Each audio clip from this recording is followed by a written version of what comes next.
तो नमस्कार, जय हिंद मेरे प्यारे साथियों आप सभी के लिए क्लास 10th और 12th के सभी छात्रों के लिए बोर्ड परीक्षा के लिए बहुत महत्वपूर्ण निबंध लेके आ चुका हूँ, जो कि 9 से 10 नंबर का आपके पेपर में पूछा जाता है और इतना महत्वपूर्ण है ये परीक्षा की दृष्टि से कि हर साल लगभग किसी न किसी सेट में आता है, ठीक है। और ज़्यादातर सेट में इसको दिया जाता है क्योंकि एग्ज़ामिनर जो होते हैं, जो पेपर को सेट कर रहे होते हैं, वो उस ध्यान में रख के पेपर को तैयार करते हैं, जैसे जो करंट में समस्या चल रही है, उस हिसाब से। आप देखिए प्रदूषण जो है आज के समय में बताइए क्या नहीं फैल रहा है? तो प्यारे साथी ये इसीलिए महत्वपूर्ण बन जाता है, प्रदूषण की समस्या जो है वो इसीलिए महत्वपूर्ण बन जाती है। प्यारे साथी ये पॉल्यूशन जो है क्यों बढ़ रहा है, ये सारी चीज़ें आज मैं डिस्कस करूँगा छोटी सी वीडियो में।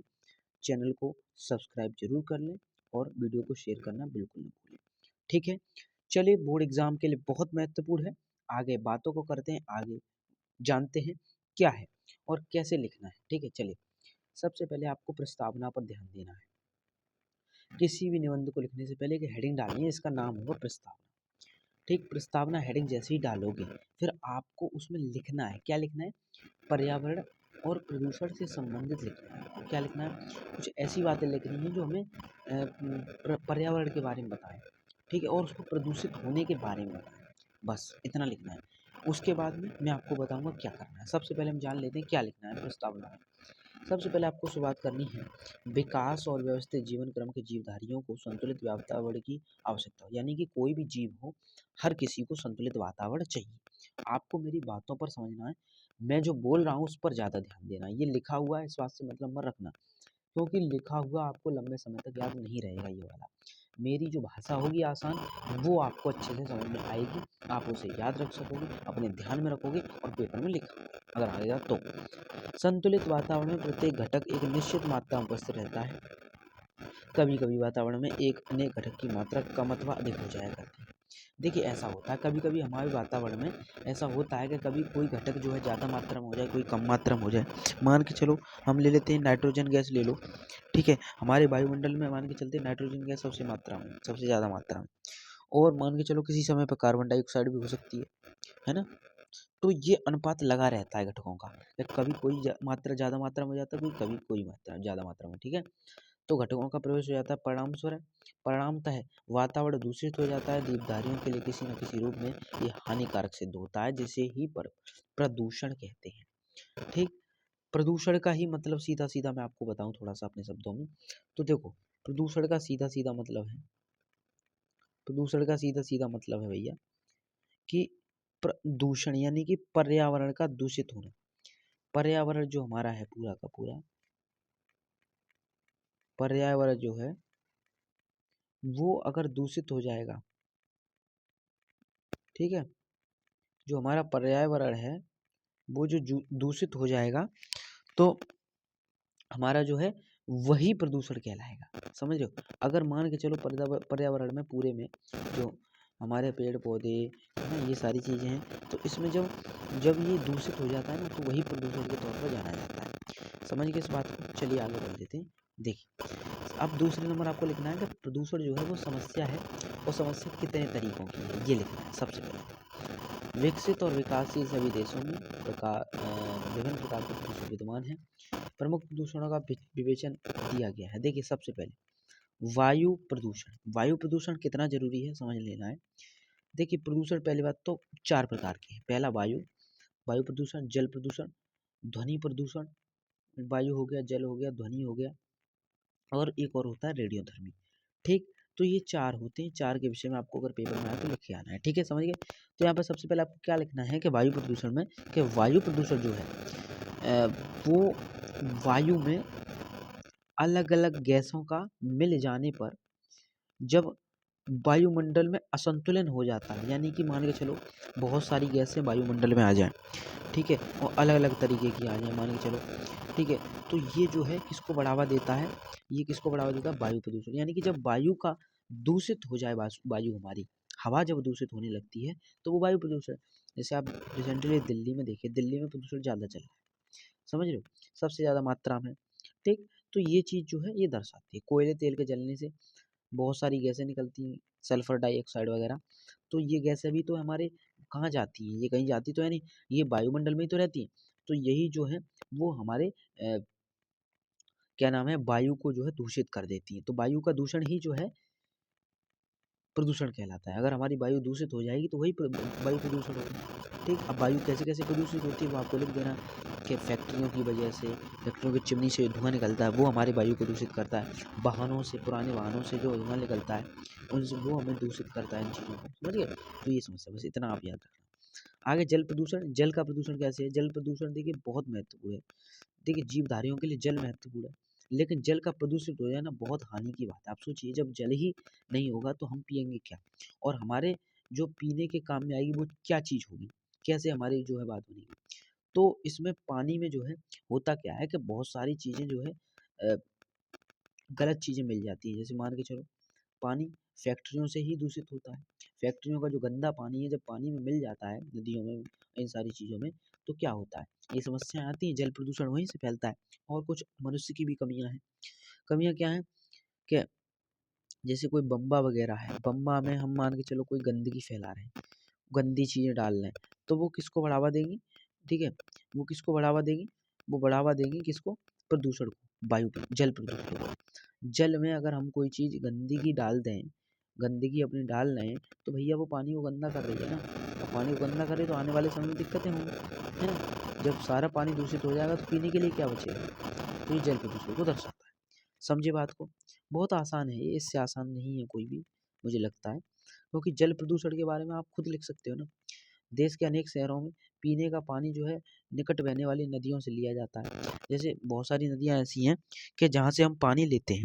लेकिन आप देखिए आगरा को देखिए, आगरा के साथ-साथ दिल्ली को देखिए, यमुना नदी के तट पर हैं ये सब। तो यमुना नदी आप देखिए कितनी दूषित है।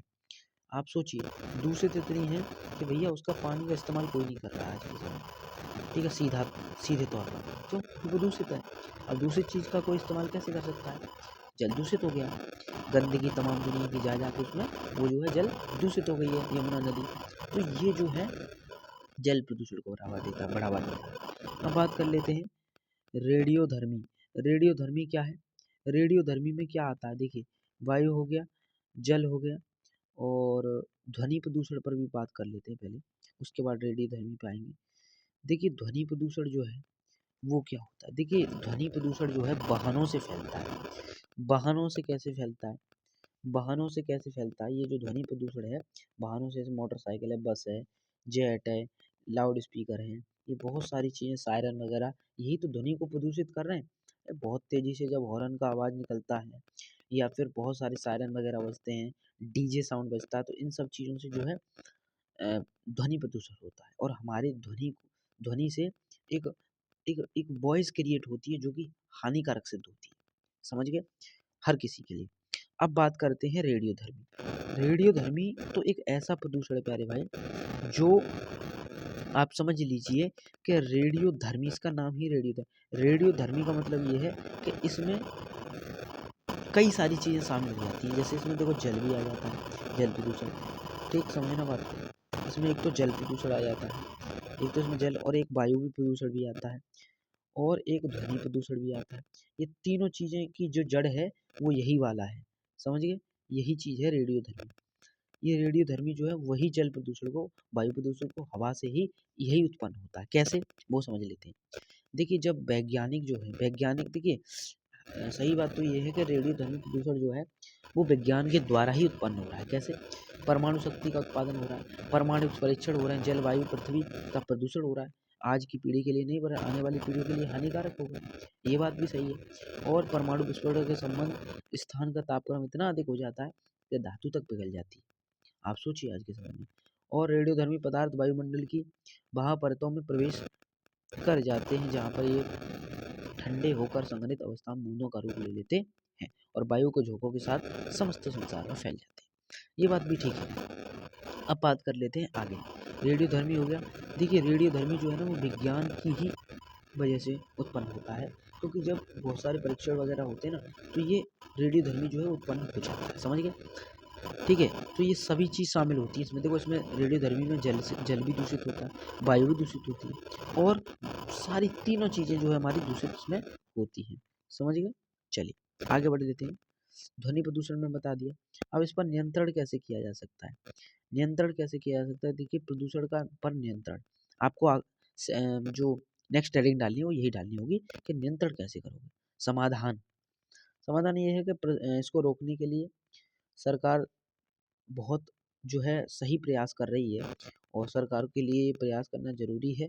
ठीक, सरकार पूरी कोशिश करती है जल प्रदूषण को रोकने की।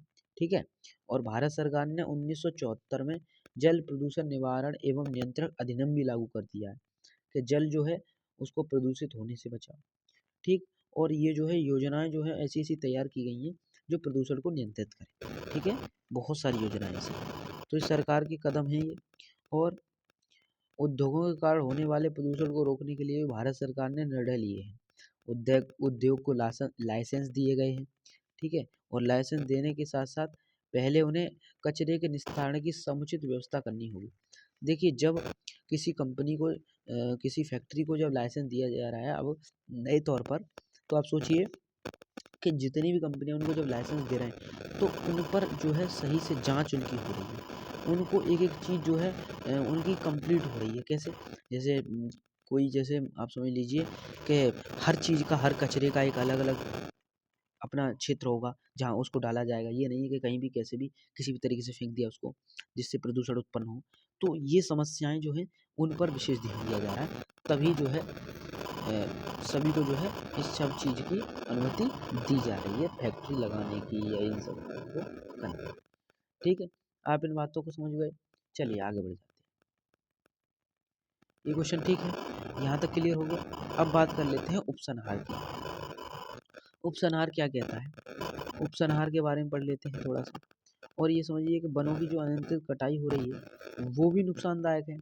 ठीक है, तो ये भी वृक्षारोपण के लिए प्रोत्साहित कर रही है सरकार आज के समय में वायु प्रदूषण को बचाने के लिए। कट भी रहे हैं पेड़ और लग भी रहे हैं पेड़, दोनों काम हो रहे हैं। उपसंहार में आप क्या लिखेंगे? कंक्लूजन इसको बोला जाता है। इसमें आपको क्या लिखना होता है वो समझ लीजिए। लिखना क्या होता है? सरकार प्रदूषण की रोकथाम के लिए पर्याप्त सजग है।